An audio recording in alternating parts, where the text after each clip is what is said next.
Oke, baik. Terima kasih Pak Moderator, Pak Hamid, dan juga terima kasih penjelasan tadi saya agak sedikit terlambat. Saya Yuyung Fahmi Pariani. Hari ini saya diajak sama teman-teman Aliansi PKTA untuk ikut terlibat dalam diskusi. Dan saya sebelumnya sudah mendengar bahwa pemerintah lagi membuat Stranas ini gitu ya. Terima kasih nih atas komitmen pemerintah untuk mengurangi setidaknya angka kekerasan terhadap anak di Indonesia. Itu satu. Yang kedua, yang ingin saya perdalam mungkin ya, bertanya, bagaimana sistem tadi karena di presentasinya Ibu Woro itu menjelaskan tentang sistem perlindungan anak. Nah, bagaimana sih sistem perlindungan anak itu terintegrasi nih dengan Stranas PKTA? Karena minta maaf, saya juga sekarang agak kehilangan informasi terkait sistem perlindungan anak yang pernah juga dilakukan oleh teman-teman Bappenas bekerja sama-sama UNICEF, dan sekarang mungkin saya kurang informasinya gitu. Itu bagaimana mengintegrasikan atau membuat sistem perlindungan anak menjadi kuat sehingga PKTA itu bisa terlaksana dengan baik ke depan.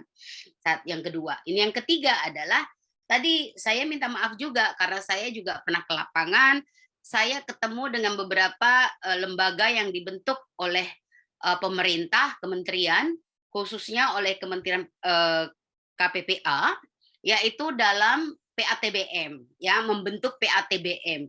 Dan saya sangat-sangat kecewa pada saat saya ketemu dengan masyarakat, mereka sama sekali tidak tahu dengan PATBM itu. Nah, kok bisa gitu kan? Saya bingung. Saya tanya lagi dengan cara yang lain, mereka sama sekali tidak tahu. Dan itu adalah LKMD ya, bukan orang sembarang yang kita tanya. Nah, pada saat saya konfirmasi dengan dinas apa di sana namanya ya, itu untuk urusan yang terkait dengan KPPA, itu mereka bilang kami sudah membentuk di seluruh gitu ya. Lah, saya tanya di kecamatan ya base-nya waktu itu. Oh, kelurahan, di kelurahan ini ada. Oh, ada. Apakah saya bisa minta bukti gitu kan? Apakah saya bisa melihat dokumen bahwa sudah terbentuk siapa saja, karena nanti bisa saya sampaikan ke teman-teman di kelurahan. Tapi ternyata poinnya punya ini. Nah, artinya pembentukan atau penguatan ini perlu dilakukan sehingga apa? Tujuan dari Stranas itu bisa tercapai hingga ke level desa gitu loh. Jangan cuma bilang ada tapi ternyata tidak ada gitu ya. Itu yang membuat saya agak sedih. Dan juga P2T P2A itu juga harus dikuatkan. Karena kalau mereka tidak punya mindset tentang kekerasan terhadap anak, tahu bagaimana merespon anak, itu akan sangat mengerikan hasilnya menurut saya. Karena mereka tidak bisa merespon dengan baik, malah fokus pada ganti rugi. Tapi anak sebagai korban itu tidak ditangani dengan baik. Nah, artinya ada upaya lain ataupun nanti mungkin di bawah strategi itu bisa dikuatkan adalah penguatan dalam referral system atau mungkin lembaga-lembaga yang ada di bawah kementerian untuk bisa melaksanakan ke Stranas ini dengan baik. Yang keempat mungkin bagaimana masyarakat ini harus dilibatkan. Saya tahu strateginya bagus, tapi boleh tanya ke masyarakat apakah mereka tahu tentang Stranas ini. Nah, ini yang nanti perlu kita ajak lebih luas lagi, bukan hanya teman-teman apa yang bergerak di bidang ini saja, tapi banyak PATBM yang ada di desa yang memang perlu kita ajak untuk tahu Stranas ini secara kontinuitas.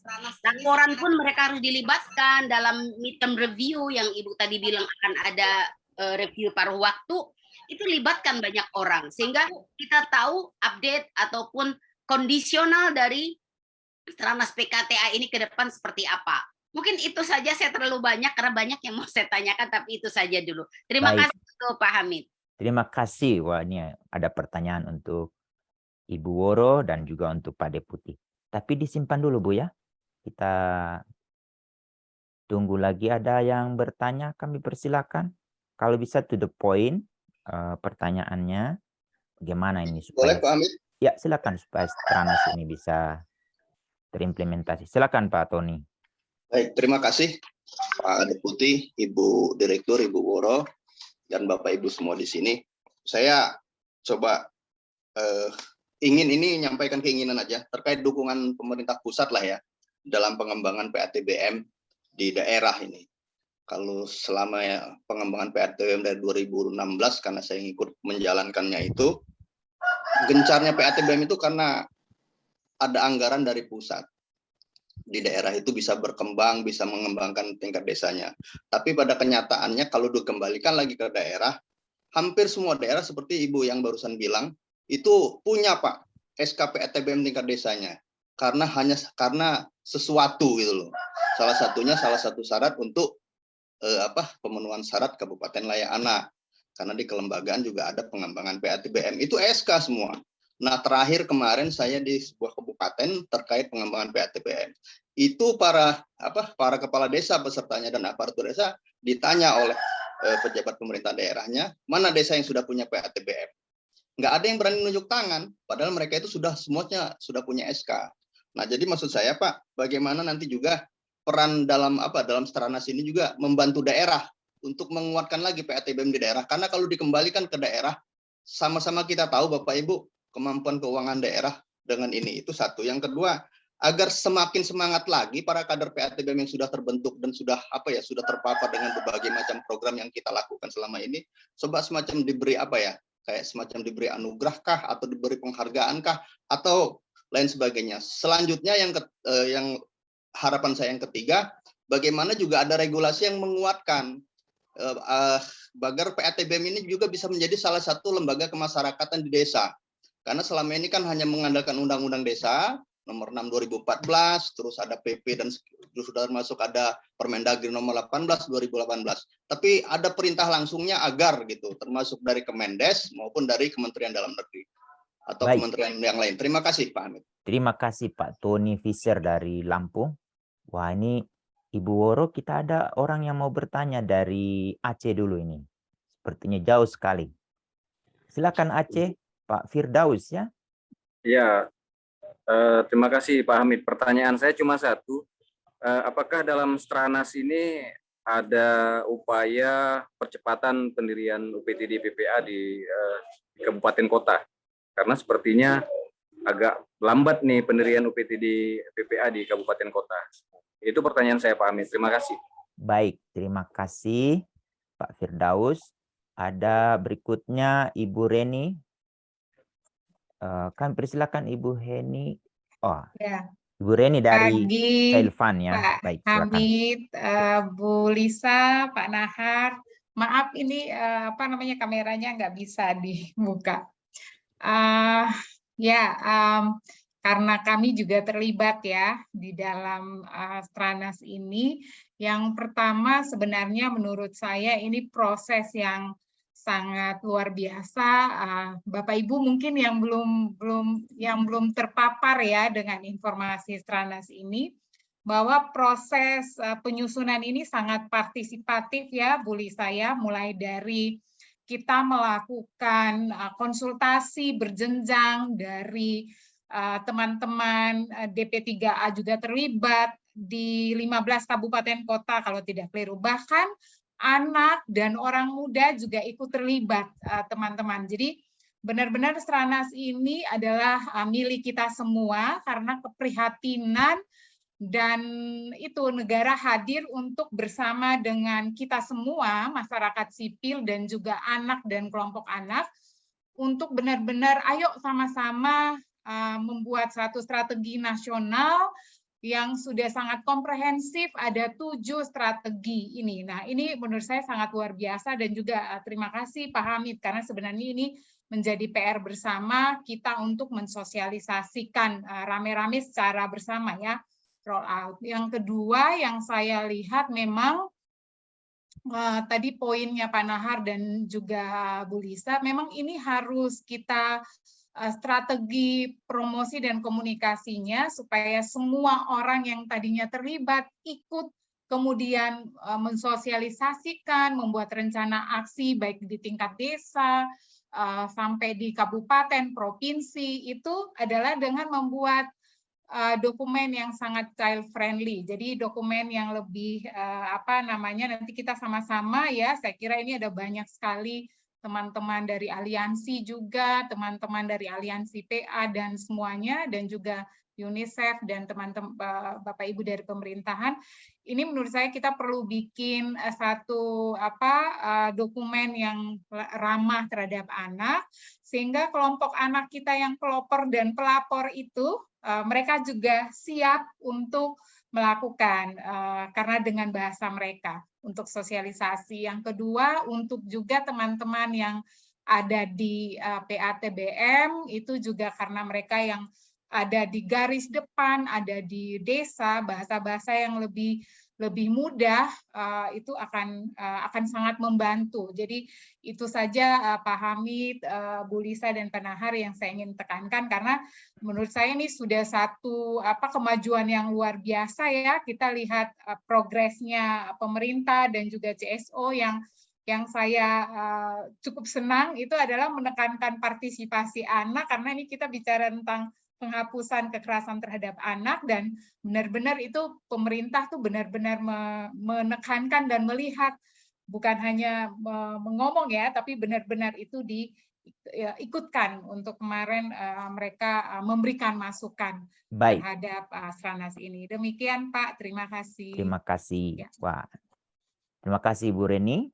Saya masih 2 orang yang saya mau minta Bu dan Pak Deputi, yaitu ada dari provinsi, apakah ada dari provinsi yang ingin mau mengajukan? Dari Sulawesi Utara ada? Kami persilakan. Dari Bali ada? Salah satu kabupaten kota? Dari Denpasar? Ada nggak yang ingin mau digali, diperdalam ke 2 narasumber ini? Kalau tidak ada, saya kelihatan ada Pak Andik Haryawan. Wah, silakan Pak Andik.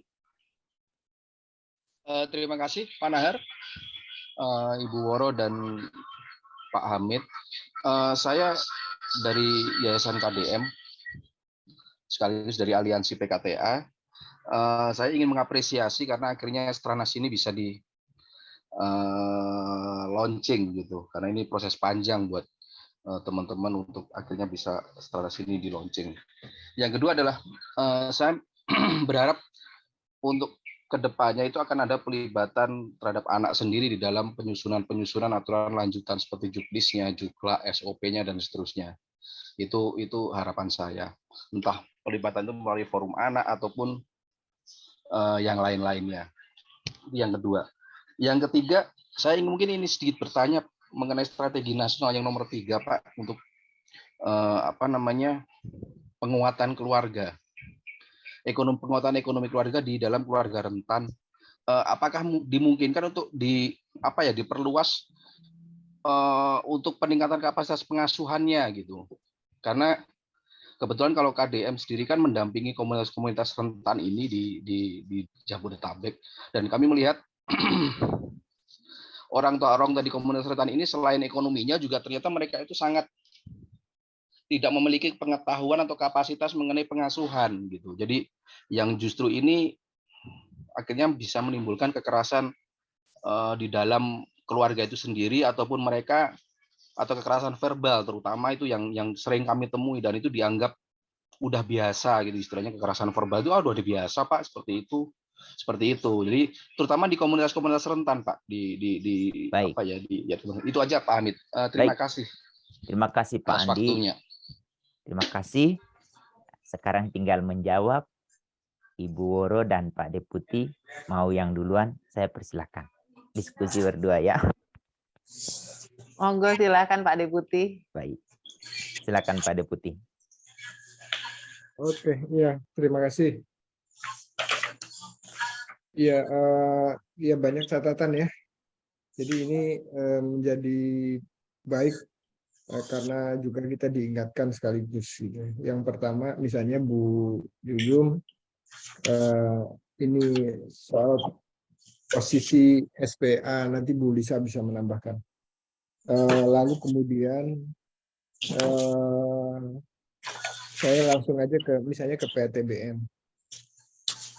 Iya, tadi sebenarnya sudah dijawab oleh Pak Tony gitu ya.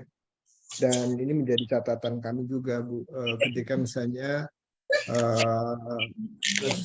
SK Kepala Desa, SK Lurah sudah dibuat, lalu kemudian termasuk juga SK Kepala Sekolah di SRA dan komitmen sudah dibangun di tingkat desa, di tingkat sekolah.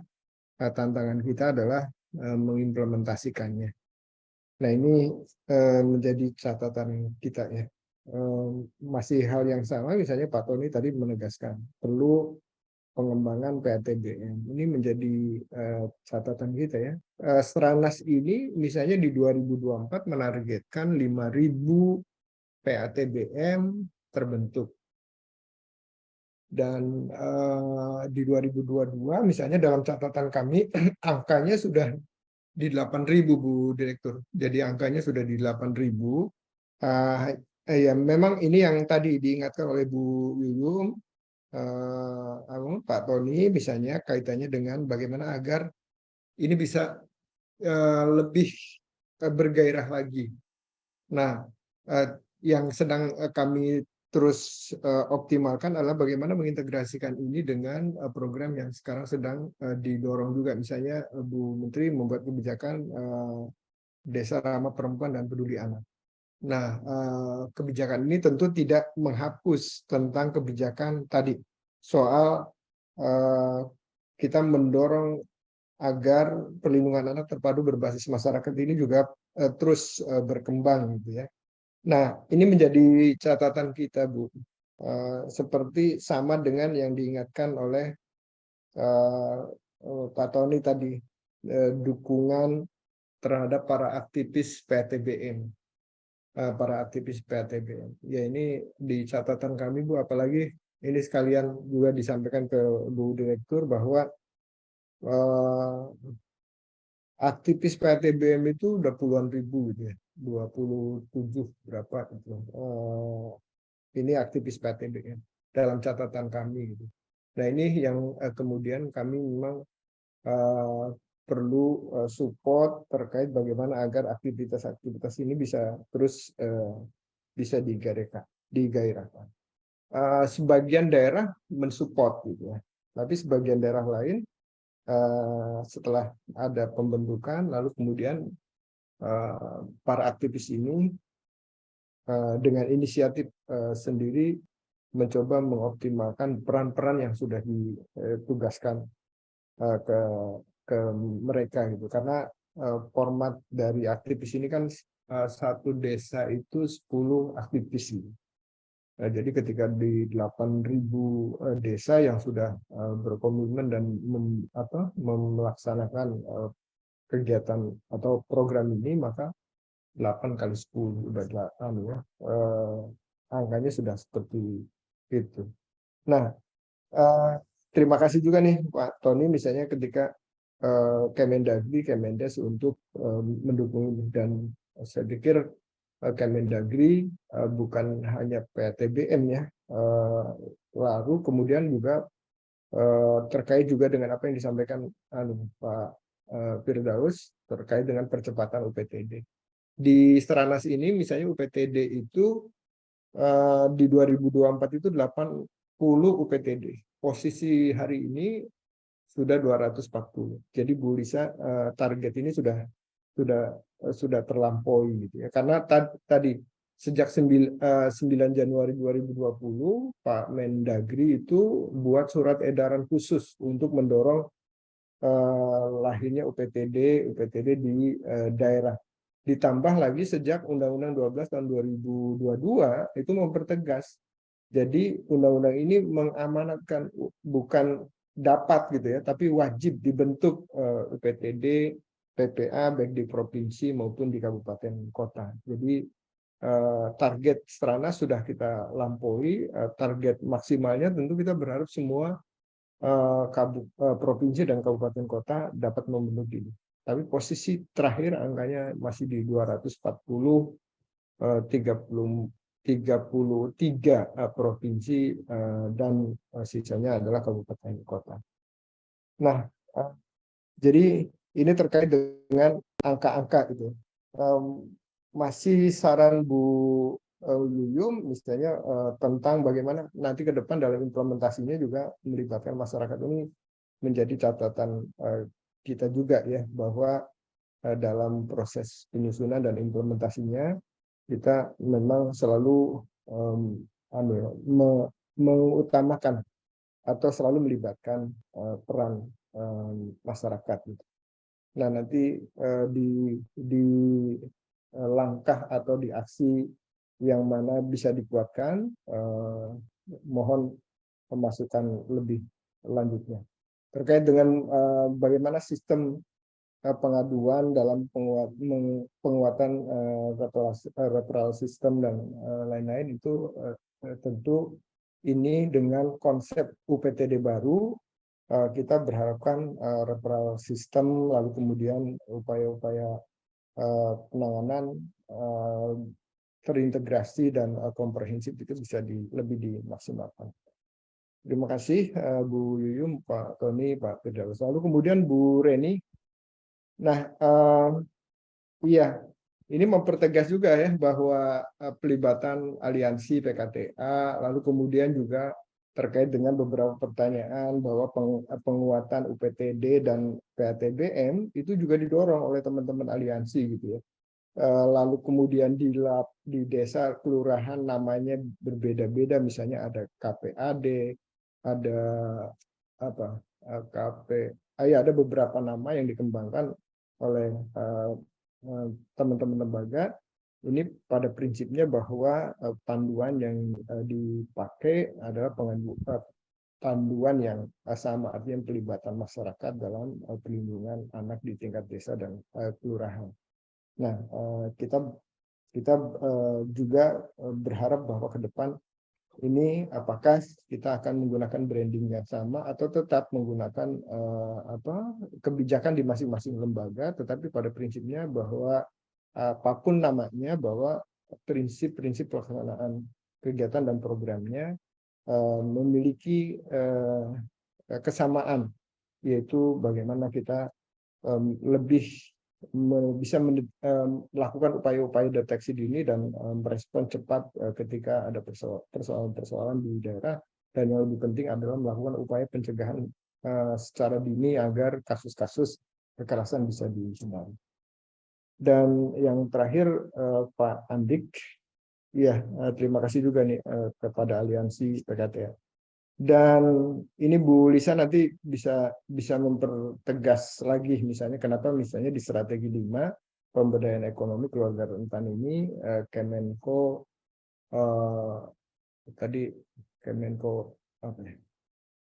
Kemenko UKM, Koperasi dan UKM. Ya, karena memang ini diharapkan bahwa pemberdayaan ekonomi ini bisa lebih pencapaian. Walaupun misalnya beberapa kementerian lembaga sangat memungkinkan untuk juga menguatkan program-program pemberdayaan ekonomi bagi keluarga rentan, karena pemahaman kita sama bahwa keluarganya kuat, tangguh untuk memastikan bahwa anak-anak bisa dipenuhi hak-haknya. Saya pikir ini menjadi kata kunci kita bisa keluar dari persoalan-persoalan pengasuhan yang masih banyak catatannya, lalu kemudian juga upaya pemenuhan hak-hak lainnya yang selalu disebabkan karena faktor ekonomi atau kemiskinan. Jadi kita berharap program-program ini terus bisa dikembangkan, termasuk di 5 arahan Presiden yang dikawal oleh Kementerian Pemberdayaan Perempuan dan Perlindungan Anak, bahwa pemberdayaan ekonomi bagi perempuan ini tentu salah satu tujuan utamanya adalah untuk memastikan bahwa perempuan-perempuan yang diberdayakan ekonominya bisa melindungi anak-anak dari ancaman kekerasan dan persoalan-persoalan lain yang dihadapi oleh anak. Mungkin ini Pak Hamid, terima kasih. Baik, terima kasih Pak Deputi. Semoga yang bertanya puas atas jawaban yang disampaikan oleh Pak Deputi. Selanjutnya, Kami persilakan untuk Ibu Direktur. Terima kasih Pak Hamid, terima kasih Bapak Ibu tadi yang sudah menyampaikan pertanyaan-pertanyaan.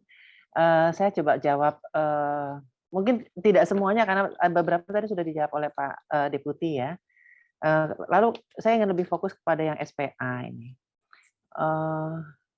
Saya nggak tahu apa saya bisa share screen ya. Silakan Ibu.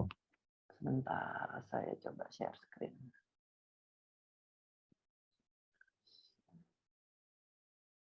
Apakah bisa terlihat? Sudah. Sudah terlihat ya.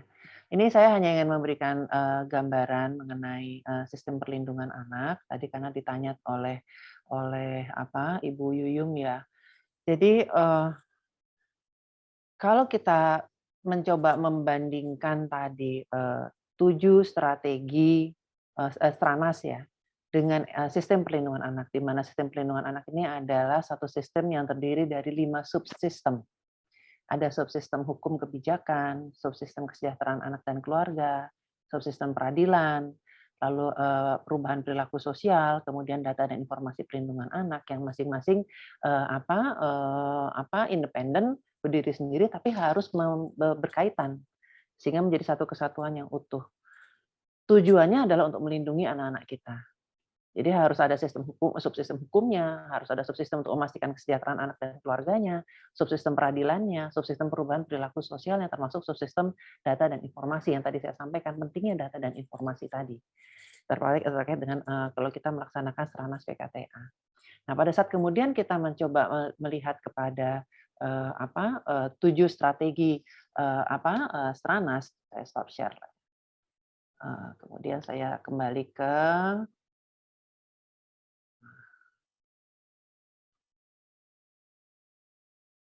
sih kok kembalinya ke sini sebentar. Share screen.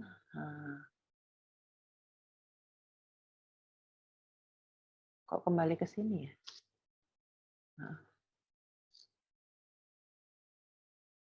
Ditutup dulu Bu, yang lama yang ya, baru. Sebentar. Oke. Sebentar. Share screen. Ya. Masih belum juga ya. Kenapa ini? Bisa tolong di paparan saya Mbak siapa? Mbak Tamoro yang tentang 7 strategi. Nah, yang slide 10. Yang slide 10 aja. Sebelumnya aja, Mbak.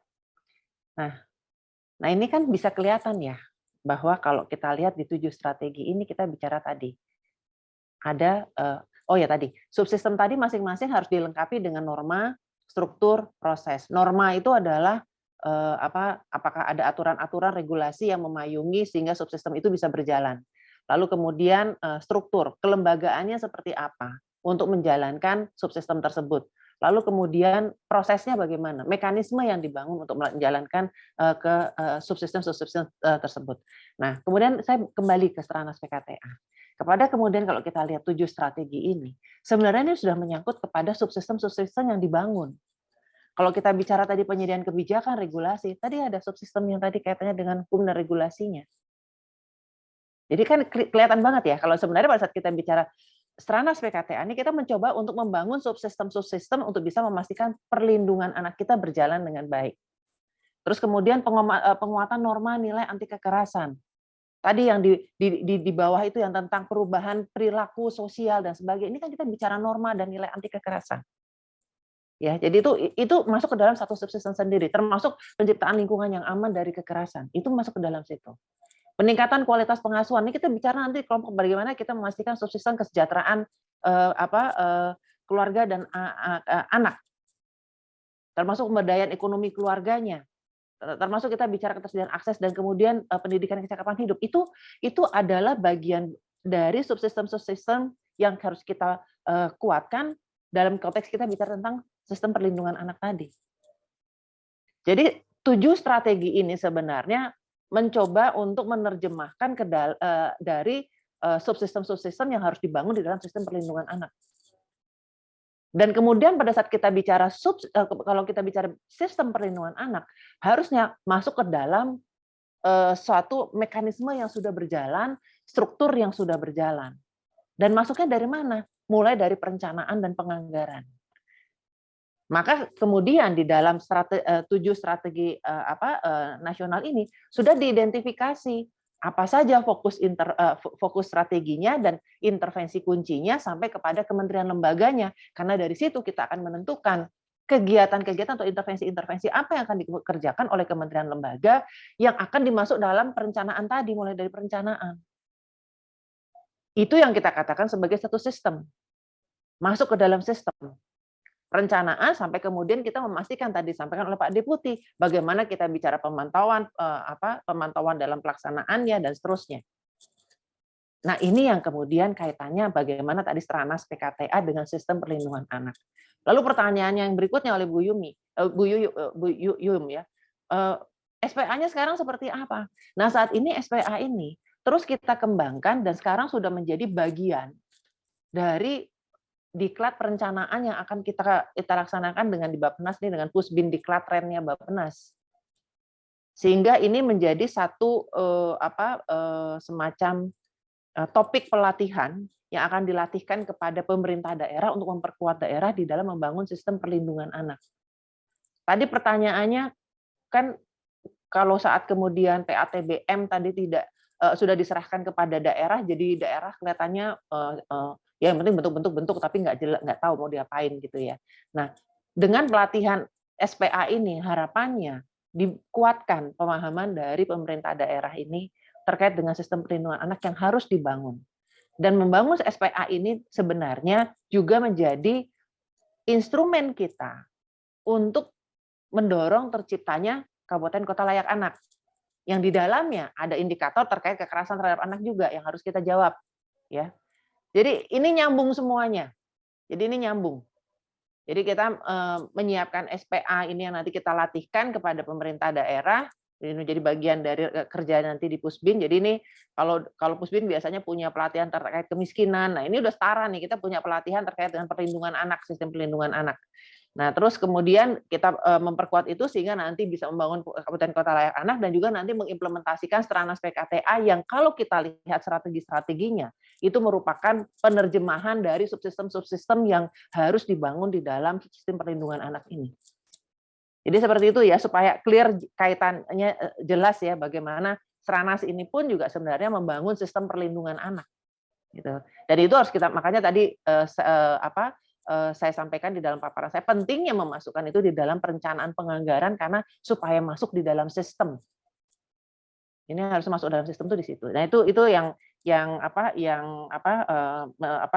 perlu kami jelaskan supaya nanti bisa menjadi pemahaman pada Bapak Ibu semua yang hadir di sini bahwa Stranas PKTA ini bukan berdiri sendiri, tetapi menjadi bagian dari upaya kita untuk membangun sistem perlindungan anak juga, gitu ya. Yang dimana sistem perlindungan anak ini tadi secara teknisnya ini nanti kita akan latihkan kepada pemerintah daerah juga sehingga bisa dikawal oleh teman-teman di daerah di dalam pelaksanaannya, termasuk nanti mengawal pelaksanaan dari Stranas PKTA ini sendiri. Itu ya, jadi itu gambaran kaitan tadi kalau ditanya SPA dengan Stranas dan bagaimana SPA saat ini.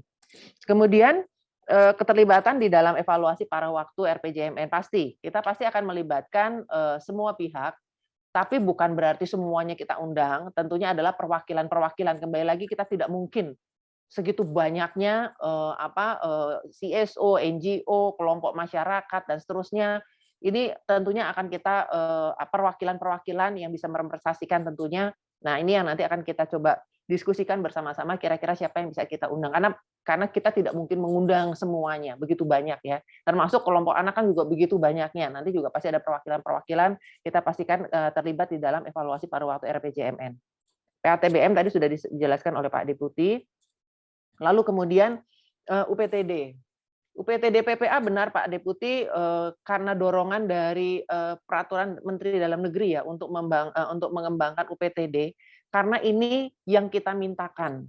Yang kita mintakan daerah untuk menyiapkan UPTD sebagai syarat, ini saya katakan, sebagai syarat untuk mendapatkan DAK non-fisik PPA. Tadi yang saya jelaskan, pemerintah sekarang memiliki komitmen yang benar-benar serius ya di dalam memberikan layanan dalam perlindungan anak sampai kemudian mengeluarkan yang namanya DAK dana alokasi khusus yaitu merupakan dana transfer kepada pemerintah daerah untuk memperkuat perlindungan layanan perlindungan perempuan dan anak di daerah. Tapi syaratnya ada UPTD-nya. Syaratnya UPTD-nya berfungsi. Nah, ini kalau misalnya punya tapi tidak berfungsi, ini tidak akan menjadi pilihan kita di dalam mengalokasikan DAK. Untuk itu maka kami PPPA bekerja sama dengan Kemdagri mengeluarkan tadi ya Pak ya, apa instruksi Mendagri ya Pak ya, atau peraturan Mendagri ya Pak itu. Iya, surat edaran. Surat edaran ya, surat edaran untuk menyiapkan UPTD PPA ini. Nah, makanya kenapa kemudian sekarang UPTD PPA begitu cepat berkembangnya, ditambah lagi ada iming-iming tadi DAK tadi. Tapi kembali lagi, kita harus memastikan bahwa UPTD PPA ini benar-benar berjalan, artinya pelaporannya berjalan juga gitu ya, dari UPTD PPA kepada KPPA, tidak hanya sekedar membentuk tapi tidak ada upaya-upaya yang dilakukan secara signifikan dari UPTD PPA ini juga tentunya tidak bisa kita gelontorkan DAK ini kepada mereka. Jadi ini adalah gambarnya, dan kembali lagi karena UPTD PPA itu kita DAK itu kita arahkan untuk pelayanan. Artinya ini menjadi bagian dari strategi kita yang Stranas PKTA ini, di mana di sini ada Stranas terkait dengan ketersediaan akses layanan terintegrasi. Salah satunya kita memperkuat dengan DAK non fisik PPA-nya. Jadi ini nyambung semuanya ya, Bapak Ibu. Saya ini mencoba menjelaskan keterkaitan terhadap upaya-upaya yang sedang kita laksanakan dengan ketujuh strategi nasional yang sudah kita siapkan di dalam Perpres 101/2022 ini. Lalu kemudian setuju nanti kita akan libatkan anak-anak dalam menyusun panduan-panduan, terutama instrumen-instrumen untuk pelaksanaan dari Stranas PKTA ini. Lalu kemudian kaitannya dengan strategi yang kelima ya, penguatan ekonomi keluarga. Pertanyaannya sebenarnya tadi koreksi kalau saya salah, apakah bisa diperluas sampai kepada pengasuhannya, tidak hanya sekedar ekonomi. Kalau kita lihat strategi yang keempat, itu sudah bicara tentang kualitas pengasuhan. Jadi memang yang kelima ini strateginya fokus kepada penguatan ekonomi keluarganya. Karena di strategi yang keempat sudah bicara tentang kualitas pengasuhan. Jadi kita angkat khusus, jadi nggak kita tempelkan dengan ekonomi keluarga, enggak. Tapi kita punya strategi khusus untuk meningkatkan kualitas pengasuhan dan ketersediaan dukungan bagi orang tua pengasuh. Karena kita menganggap penting sekali kita punya strategi untuk meningkatkan kualitas pengasuhan, karena ini sangat terkait erat dengan tingginya kerentanan terjadinya kekerasan terhadap anak kalau pengasuhannya tidak tepat. Nah, ini yang mohon nanti bisa dicermati lagi ketujuh strategi ini sehingga bisa dilihat kenapa kita memisahkan, kenapa pemberdayaan ekonomi keluarga kita buat secara khusus strategi ini, karena terutama bagi keluarga rentan ya, punya resiko yang lebih tinggi terkait kekerasan terhadap anak pada saat ekonomi keluarganya itu tidak terlalu baik ya. Dampak COVID kemarin sangat jelas sekali dengan adanya ekonomi keluarga, dampaknya kepada anak-anak itu sangat jelas, sangat nyata di dalam hal kekerasan. Jadi inilah kenapa perlu satu strategi khusus kita bicara pemberdayaan ekonomi keluarga, dan memang kita mengajak kementerian-kementerian yang istilahnya yang mengusung ekonomi ya, seperti Kemenkop UKM gitu, yang dimana memang memberikan pemberdayaan dari sisi usaha kecil mikro gitu, karena kita tidak harus langsung kepada yang besar gitu, tapi mulai yang kecil-kecil ya, kita kuatkan keluarga kita untuk bisa lebih berdaya ya dari sisi ekonominya. Jadi itu mungkin yang bisa kami tambahkan penjelasannya Pak Hamid terhadap pertanyaan-pertanyaan yang disampaikan. Mudah-mudahan sudah menjawab terhadap pertanyaan semuanya. Baik, ya. Terima kasih Bu Direktur yang sudah menjawab semua pertanyaan. Habis. Tapi ada satu Bu, kayaknya Bu Yuyum ini belum puas, ada yang mau dia tambahkan. Silakan Bu Yuyum. Saya nulis direct message ini Pak, biar dibacain aja, tapi nggak apa-apa. Terima kasih atas kesempatannya kembali. Jadi saya tadi terpikir, satu hal menurut saya ini sangat-sangat penting untuk setiap lembaga, baik dari kementerian lembaga, CSO maupun NGO dan juga nanti di lembaga-lembaga lain di masyarakat, agar dalam melaksanakan Stranas ini ke depan, mereka harus mengembangkan kebijakan pelindungan anak, atau kalau Baik. sekarang teman-teman bilangnya safeguarding policy. Karena apa? Untuk mengurangi resiko kekerasan, kita ngomong kekerasan, masa kita tidak punya senjata untuk untuk menahan diri gitu ya, atau untuk melakukan perubahan dalam kekerasan. Jadi mudah-mudahan nanti kalau ke depan ini dilaksanakan dengan baik, setiap yang Bagamut terlibat ada kewajiban untuk mengembangkan kebijakan perlindungan anak atau safeguarding policy ini di lembaga mereka masing-masing. Itu Baik. saja saran saya. Terima kasih Terima Pak Hamid kasih. atas Terima kasih kesempatannya. Bu Yuyum. Saya Sama-sama. punya waktu setiap narasumber 1 menit 1 menit. Saya awali dari Ibu Woro untuk menutup Iya. sesi ini. Terima kasih Pak Hamid, terima kasih Bapak Ibu semuanya. Ini satu kesempatan yang baik sekali ya. Sekali lagi kami apresiasi kepada YKAI yang sudah memulai inisiasi ini untuk bisa menyampaikan mengenai Stranas PKTA, karena tanpa disosialisasikan secara luas, saya agak khawatir nanti banyak teman-teman yang tidak paham bahwa kita sudah punya strategi nasional untuk penghapusan kekerasan terhadap anak. Jadi saya apresiasi pertama kali kepada YKAI.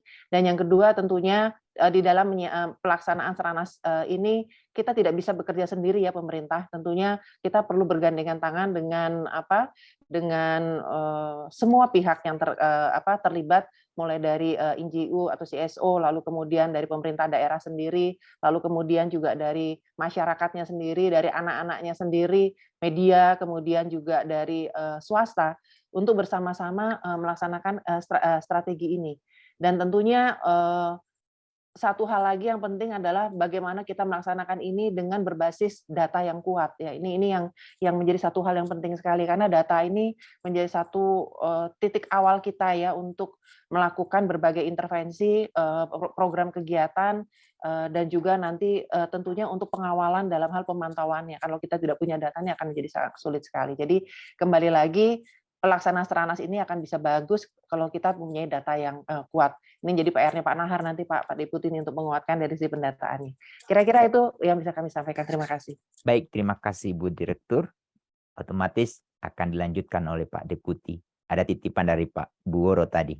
Silakan Pak Deputi. Iya, terima kasih Pak Hamid, Bu Direktur, Bapak Ibu sekalian. Iya, sejak proses penyusunannya tentu kita banyak berharap ya dengan telah disahkannya Stranas PKTA ini, kita bisa lebih optimal lagi melaksanakan kebijakan penghapusan kekerasan terhadap anak. Ini juga kesempatan saya berulang kali menyampaikan ke Bu Direktur, ke banyak pihak gitu ya. KPPA dengan lahirnya Perpres 65 tahun 2020 tentu sudah diingatkan Bu Direktur bahwa sejak awal kami ditantang sama Bu Direktur nih. Memang belum masuk klaster 2 itu ya, tapi dengan tambahan fungsi tentu ini menjadi tantangan kami juga ke depan gitu ya. Apalagi dengan target-target yang sudah ditetapkan dalam Stranas ini, kami menjadi semakin tertantang untuk bisa lebih implementatif lagi gitu. Dan terima kasih ke Bappenas yang sudah mempercayakan KPPA untuk membuat target-target kuantitatif gitu ya.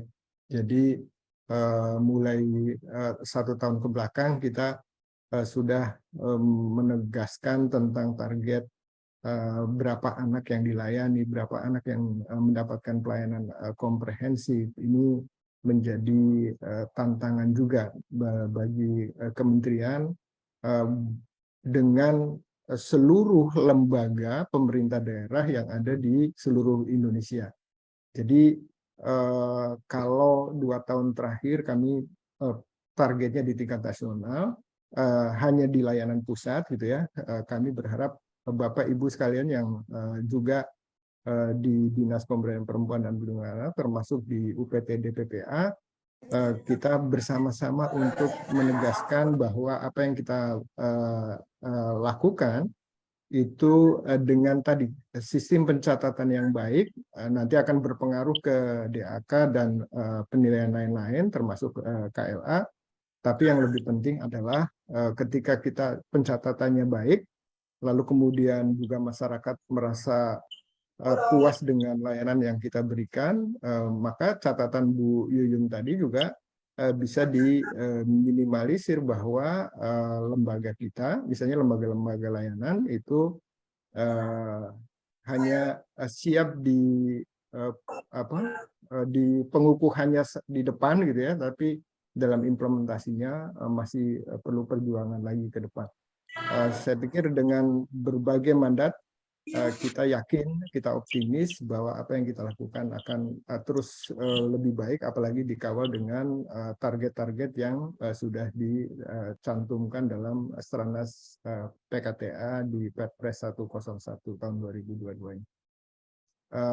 Terakhir, selamat bertugas. Mudah-mudahan kita semua bisa saling mendukung sehingga kita bisa mencapai seluruh target yang sudah ditetapkan dalam Stranas PKTA ini. Terima kasih, Pak Hamid. Baik, terima kasih Ibu Direktur, Pak Deputi, Bapak Ibu. Berakhirlah nanti hasil advokasi ini advokasi dan melibatkan banyak pihak. Tadi pesertanya hampir 200 orang, di belakangan menurun karena waktu juga.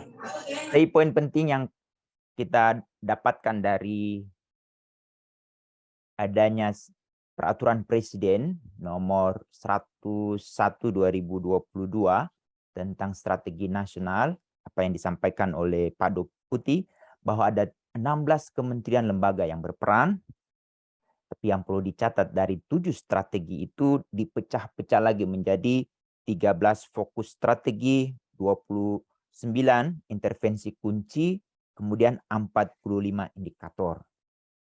Ada hal yang sangat mengembirakan hari ini yang sudah disampaikan oleh Ibu Direktur, bahwa setelah Perpres ini terbit, ternyata beliau sudah mempersiapkan ada 7 strategi yang juga harus berkolaborasi bersama-sama dengan kita semua, terutama dari kementerian lembaga, pemerintah provinsi, pemerintah kabupaten kota, dan otomatis dari aliansi perlindungan anak dan lembaga-lembaga masyarakat. Pertama adalah bagaimana pengemasan terkait dengan komunikasi, lalu otomatis untuk menyusun roadmap ini, jalan rencana ini yang harus kita bangun. Tapi yang menjadi penting juga adalah koordinasi lintas sektor. Kemudian tidak cukup, perlu juga kita pikirkan alternatif strategi.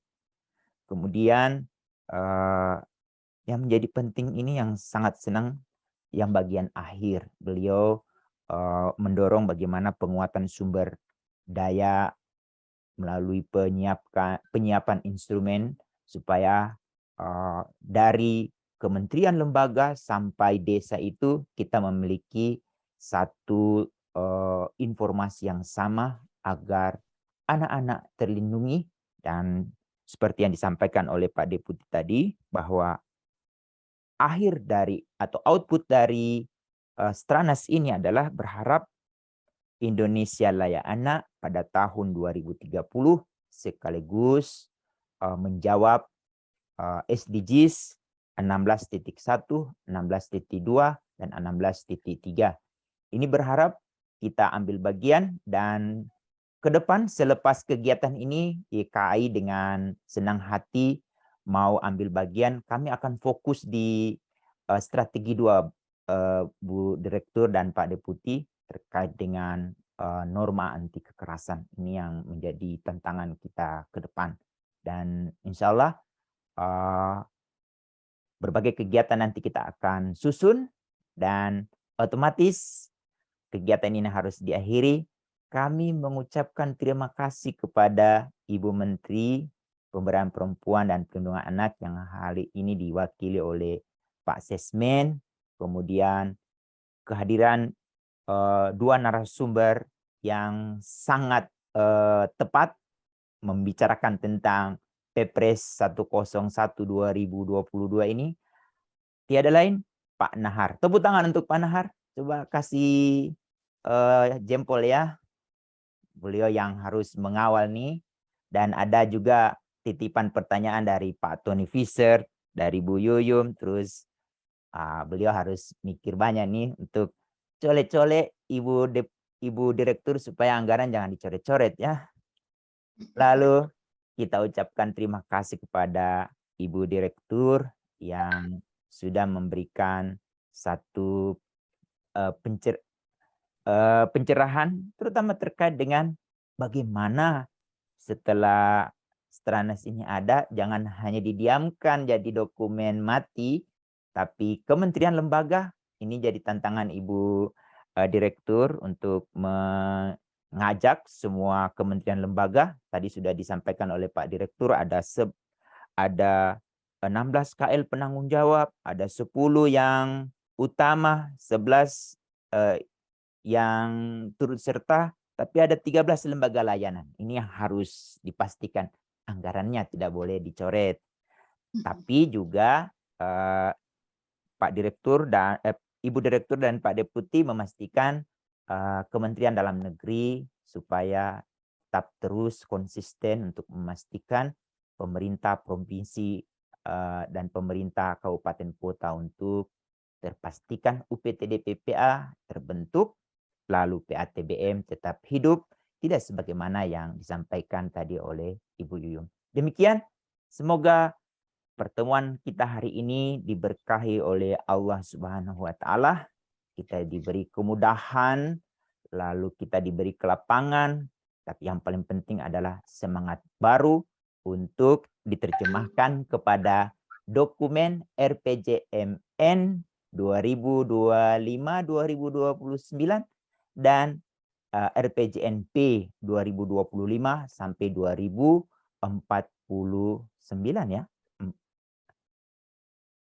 Sampai 45 Pak, 45, 2025 2045. Indonesia berarti emas Pak. Indonesia emas. Wah, ya. jadi kegiatan kita hari ini benar-benar akan terukur di sana. Sekaligus kegiatan ini saya tutup dengan mengucapkan terima kasih. Semoga kita tetap dalam keadaan gembira dan tetap memperjuangkan bahwa setiap anak di depan kita adalah anak kita sendiri dan mereka terbebas dari perendahan martabat. Berkata saja kepada mereka tidak dibolehkan. Demikian, Assalamualaikum warahmatullahi wabarakatuh.